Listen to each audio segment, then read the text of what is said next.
Bonjour à tous, bienvenue sur la chaîne Captain Trading. Alors aujourd'hui on est le 18 mai et c'est l'heure de votre rendez-vous analyse technique et trading. Alors au sommaire de la vidéo, on va faire un point macro, c'est indispensable évidemment. Donc l'indice cash, les obligations, le Nasdaq.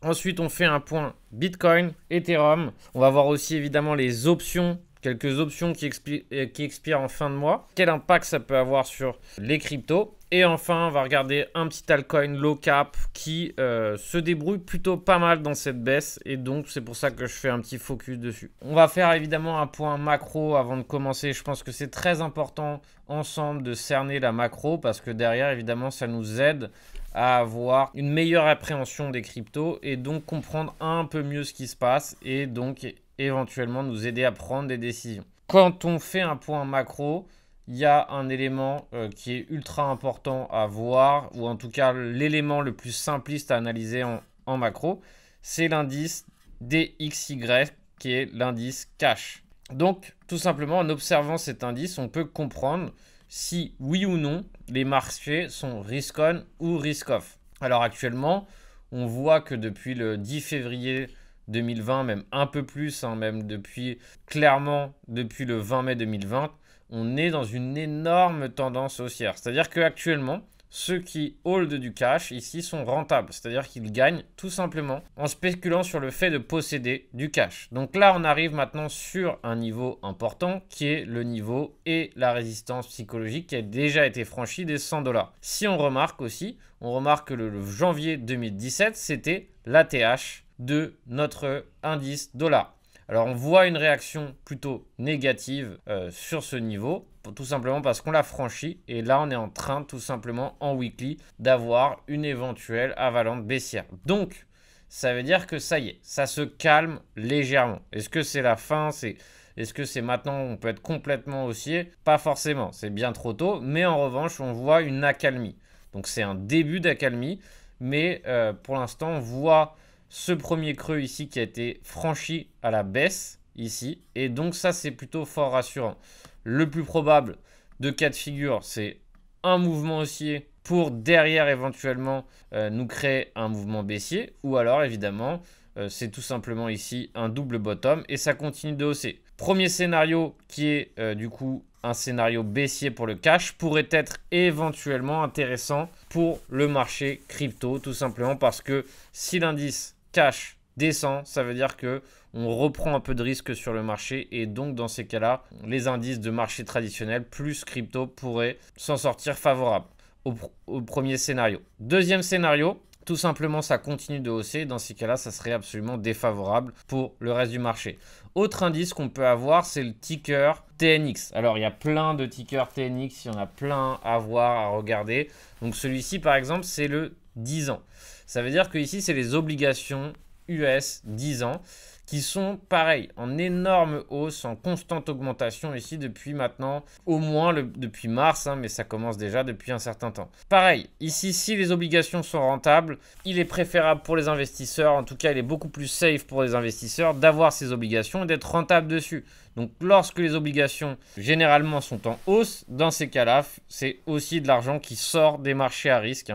Et tout simplement, c'est ce qui crée aussi la diminution de l'intérêt vers les marchés à risque. Alors, pareil ici, ça commence à se stabiliser, voire devenir légèrement baissier. Et donc, ça serait tout à fait favorable de voir ce graphique continuer de baisser. De même, il faut faire un tour éventuellement sur les obligations 30 ans, etc., etc. Alors, Nasdaq, c'est pareil. On arrive sur des points assez critiques dessus. Et donc, tout simplement, pour l'instant, ça réagit plutôt favorablement. C'est encore extrêmement tôt, mais on voit ici que ce creux de 2021, ici, a été absorbé en weekly. Et donc, sert éventuellement actuellement de support. Mais c'est encore, évidemment, tout ça hypothétique. Alors, on n'est pas du tout à l'abri de continuer à baisser. Mais on constate un ralentissement du sell-off, ce qui est plutôt bon signe. Mais est-ce que ça veut dire que ça va durer longtemps? Absolument pas, on n'en sait strictement rien. Je pense qu'actuellement, l'heure est à la prudence et à la vigilance extrême.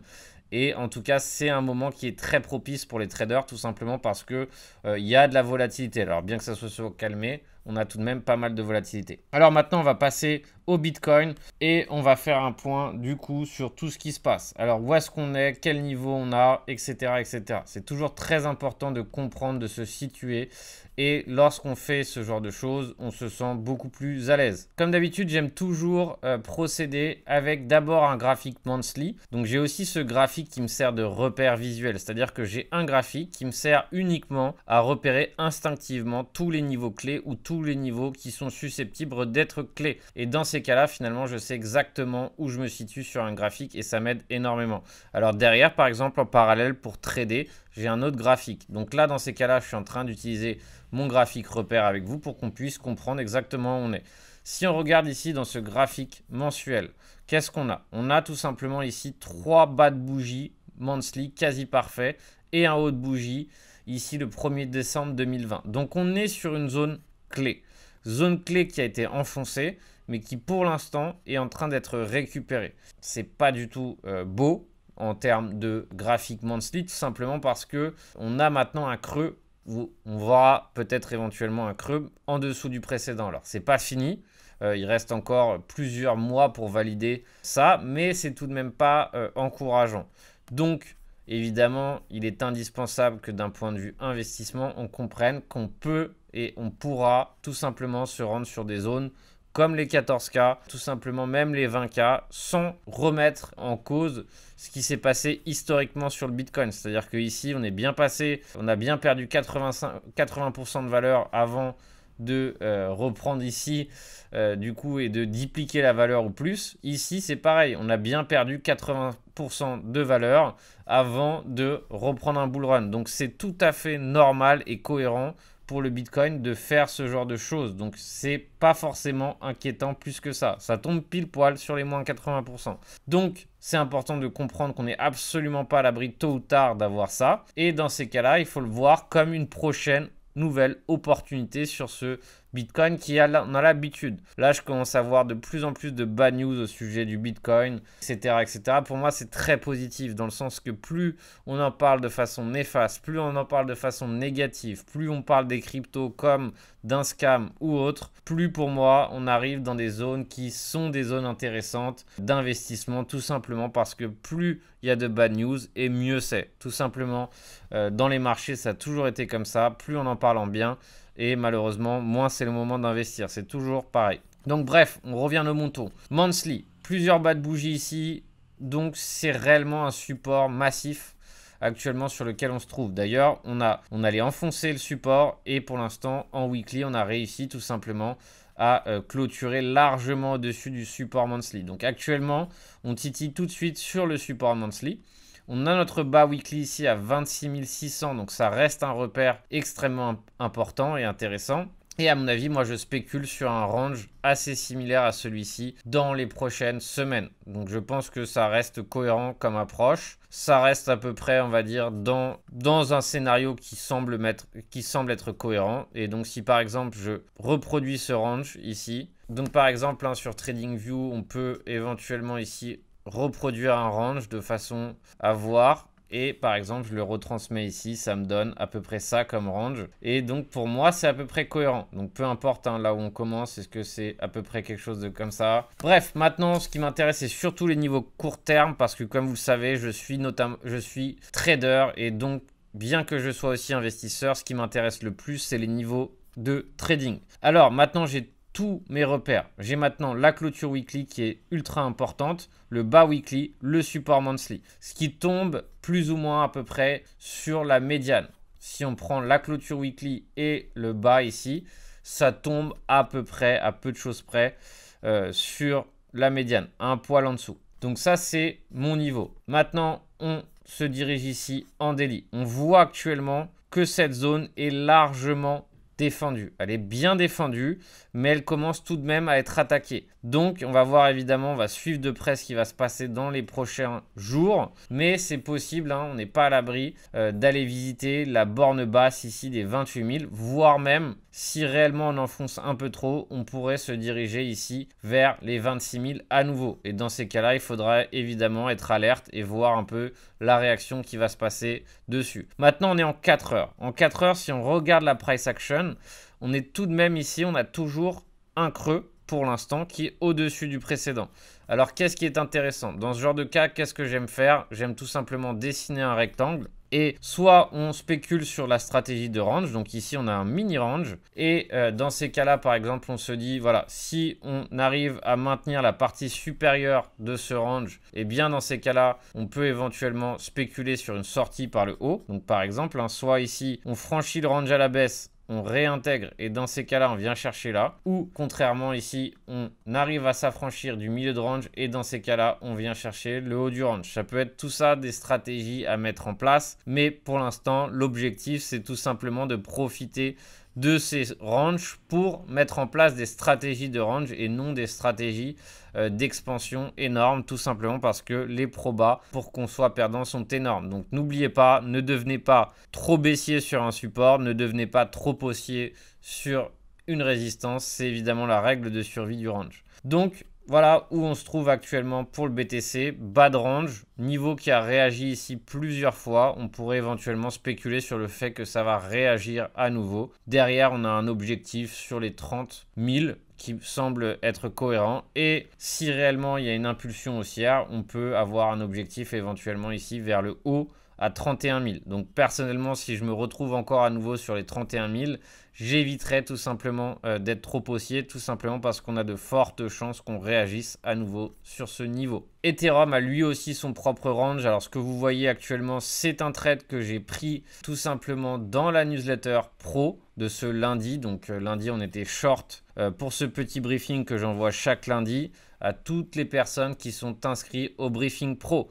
D'ailleurs, j'en profite pour rappeler les gagnants de la semaine. Donc ceux qui ont participé au concours, donc en commentant la vidéo de dimanche dernier, on a comme vainqueur Léman Porc Épic et Michael Demo Racing. Alors je vous rappelle qu'il faut envoyer un email à support@captain-trading.com et derrière évidemment on vous inscrira pour la newsletter, le briefing pro. Alors pour participer c'est très simple, il suffit tout simplement de commenter la vidéo et derrière vous abonner à la chaîne du Captain. Et derrière, chaque semaine, on tire au sort des gagnants. Alors, c'est super simple, évidemment. Un commentaire et on suit la chaîne. Évidemment, c'est indispensable pour pouvoir gagner. Et derrière, vous serez automatiquement tiré au sort pour la prochaine vidéo. Donc, comme je vous disais, ce trade, c'est le trade que j'ai pris dans la newsletter pro. Donc, j'étais plutôt baissier en ce début de semaine et c'est un trade qui était vraiment quasi parfait. Donc, on est revenu pile poil ici sur ma zone. Donc lundi, il n'y avait rien à faire. Donc j'ai mis en place le plan. Mardi, on a touché notre point d'entrée. Et derrière, aujourd'hui, on est en train de toucher quasiment la target. Alors je suis sorti en plusieurs fois. Et quand il reste si peu pour le trade, je ne suis pas forcément toujours fan de rester, de trader le trade jusqu'au bout. Alors ce que je peux faire par exemple, c'est de laisser une dernière partie de la position courir. Enfin, maintenant, ce qu'on va voir, c'est un coin qui fait et qui a fait parler de lui et qui, derrière, évidemment, offre énormément de volatilité, éventuellement des opportunités ou pas, évidemment.